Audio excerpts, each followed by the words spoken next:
Ev de Riya Amed û Rihayê bi taybetî di navbera Swêrêg û Amedê de bi sedan rêwî û wesayît ji ber berf û balincê derê de asêman e. Allah ya Xwedê. Zicîr dernekewe zicîr. Tahsîn Ceylan tevî malbata xwe du roj berê ji bajarê Edeneyê bi rê ketin û dixwazin xwe bigihînin Amedê. Lê pûka berfê rê nade wan. Tirs û fikara malbatê zarok û piçûkên wan e. Zarokê me ne hene îro durê em birê em li Edenê em tên derin Diyarbekirê. İro durê em mane em li rê de mane giş qeza bûne gim mirînê hene. Wala em tê mane damçe bike em nizan em rezîl bûn çûne. Kamşa bikin nizam ki ava peşe me va ca qabaliye. Em nikan herin. Zarok söyleyeceğim beğenin işte. Hem dur onu reynem nikan verin işte. Li ser vê rê qedandina benzînê, bênanî û hebûna zarokan tirs û fikarên serekene. Berf û sir û seqema zivistanê her rêwî û ajokarek xistiye nav derd û fikara tiştekî.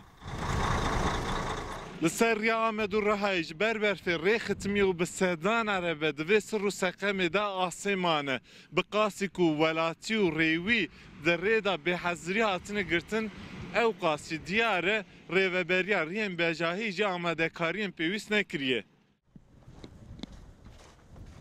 Ajokar û rêwiyên ku di rê de asêman e, ji ber nebûna xizmetên paqijkirin û xwêkirina rê, gilî û gazindan ji rêveberiya rêyên bejahî dikin. Ez Adana derketime îro du roja di rê de me. Ji do heta nîvêga Riya Urfa'ya kapaliye. Yani gerçekten tiştekî rezalet e. Yani karayol vega nikare henekî virê müdahale bike. Vallahi tedbînê halê karayollarî û halê zincîra, halê rê vî avay derbas dibe tedbînê. Du rojê min ez ava wî berfê de şeş rojê me wanê deket. Ava halê me dibînî.